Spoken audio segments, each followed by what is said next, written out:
मेरे प्यारे, बताया गया है जो हमारे आप के अंदर लोभ लोभी शत्रु बैठा है उसे मारना सबकी बस की बात नहीं है, क्योंकि ये व्यक्ति के अंदर हर समय विराजमान रहता है।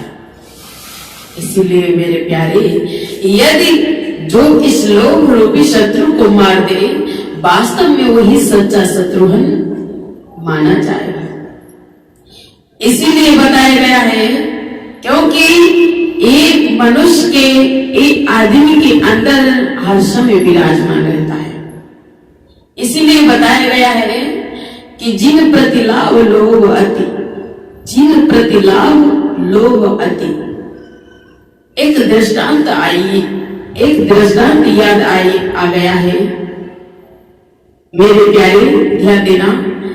एक दृष्टांत याद आ गया है। एक बार की बात है, बाबा नारद टहलते टहलते एक चौराहे पे पहुंचे तो बाबा ने क्या देखा, एक बहुत बड़ा फटीचर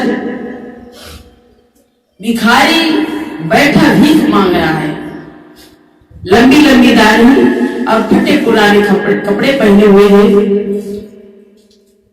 तो बाबा ने, आज नारद बाबा ने उस भिखारी के पास में जाकर के बोला है, अरे एक बात बताओ, तुम कितने दिनों से यहाँ पर बैठते हो? तो उस भिखारी ने जवाब दिया, बाबा हो गए होंगे 30-40 चरण। अरे कितना तू पैदा कर लेता है? बोला बाबा ज्यादा तो नहीं, लेकिन अपने बीवी बच्चों का भरण पोषण करने के लिए बस उनका भरण पोषण हो जाता है और ज्यादा तो नहीं पैदा कर पाता हूं। बताया, बोला बीवी बच्चों का भरण पोषण हो जाता है और ज्यादा नहीं। तो नारद बाबा ने देखा है, लंबी लंबी दाढ़ी, फटे पुराने वस्त्र पहने हुए हैं, जटाएं लंबी लंबी। तो बाबा नारद ने देखा है, उसी समय नारद बाबा को दया आ गई। नारद बाबा ने एक कलम निकाली और एक कागज निकाला, उस कागज में साइन कर दिए। आज जैसे ही कलम और कागज निकाला और नारद बाबा ने एक पत्र लिख दिया। पत्र लिख करके वह भिखारी को पकड़ा दिया, उस पत्र को भिखारी को पकड़ा दिया और नीचे क्या लिखा है, आज्ञा से नारद। आज मेरे प्यारे, उस पत्र में क्या लिखा है, ए देवताओं के वित्त मंत्री, ए देवताओं के वित्त मंत्री, इस भिखारी को आपके पास मैं भेज रहा हूं। इस भिखारी का पूरा पत्रा सोने चांदी हीरा जवाहरों से भर जाना चाहिए। इस भिखारी का पूरा कमंडल सोना चांदी हीरा जवाहरों से भर दिया जाए, एक भी इंच खाली नहीं रहना चाहिए। आज्ञा से नारद। बाबा ने साइन कर दिए और पकड़ा दिया उस भिखारी को। आज भिखारी ने पत्र लिया और चल दिया। कहां पहुंचा है? अलकापुरी में। मेरे प्यारे, जैसे ही अलकापुरी में पहुंचा है और जैसे ही देवताओं ने देखा कोई बड़ा फटीचर भिखारी आया है, देवता लोग बोलने लगे, इधर कैसे, कहां जा रहे हो? बोला तुम मुझे जानते नहीं हो, अगर पढ़े लिखे हो तो ये लो पत्र पढ़ लो। आज मेरे प्यारे, उस पत्र को आज देवताओं को पकड़ा दिया। जब भिखारी ने उस पत्र को देवताओं को पकड़ाया है, तो जैसे ही उस पत्र को लिया और पढ़ा, देवताओं ने क्या देखा है, नीचे साइन किए हैं, नीचे साइन पड़े हैं किसके? नारद बाबा की आज्ञा से। नारद, आज देवता लोग बोलने लगे, बोले अरे चले जाइए इसी रास्ता से। इस सीधी रास्ता गई है वित्त मंत्री के यहाँ। भिखारी पहुंच गए वित्त मंत्री के पास, और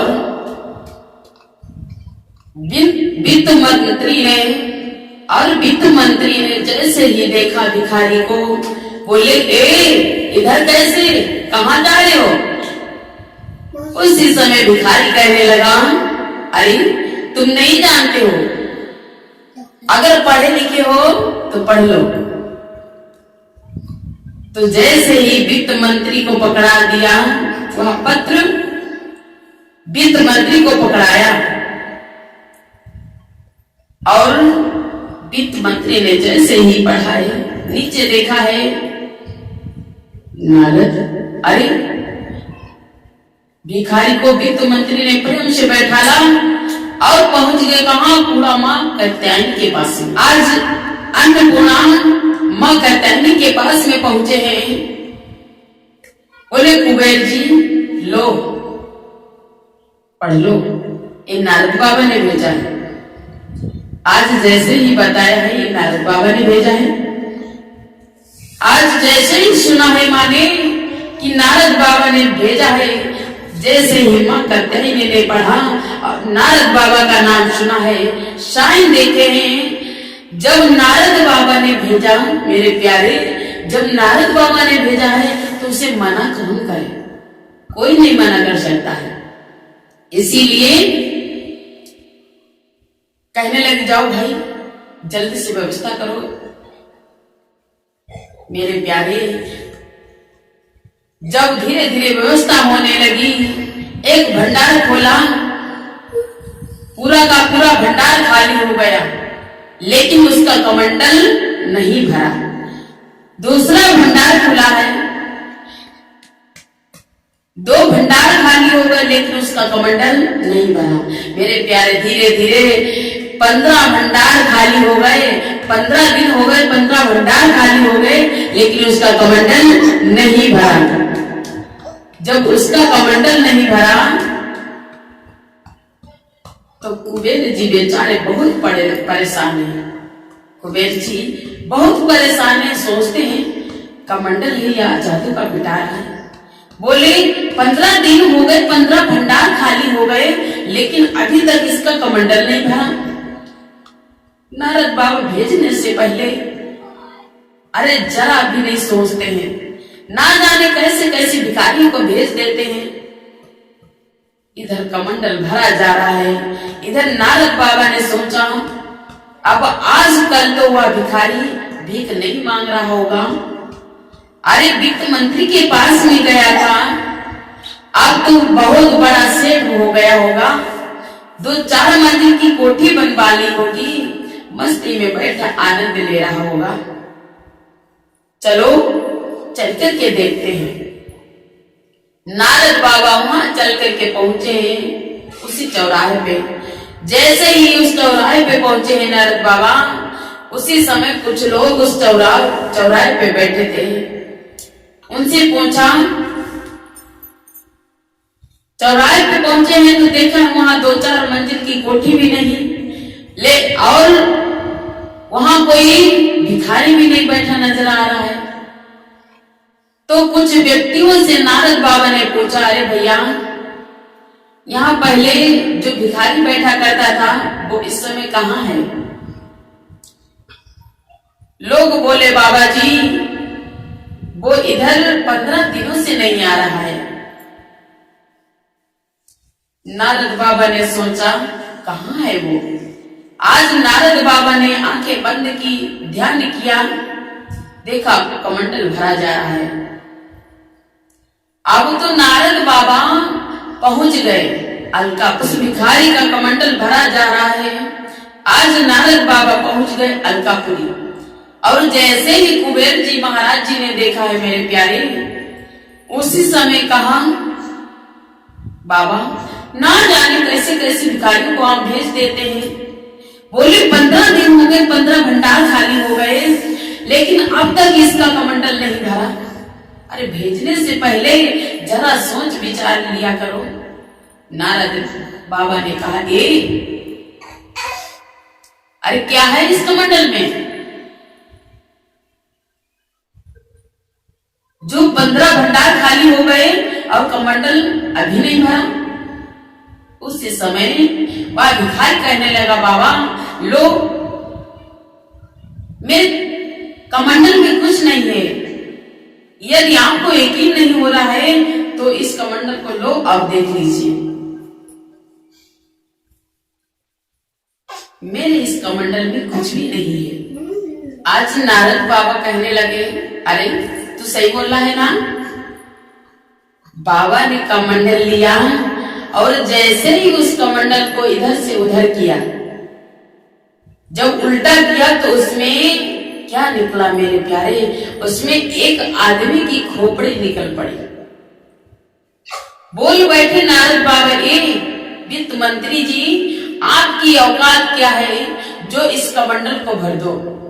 अरे कितने भी आपके यहाँ भंडार हो, सभी के सभी भंडार खाली हो जाए, लेकिन इस भिखारी का कमंडल नहीं भर पाओगे।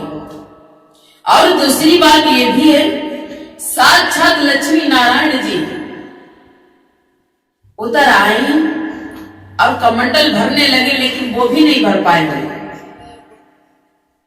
क्योंकि मेरे प्यारे बताया गया है,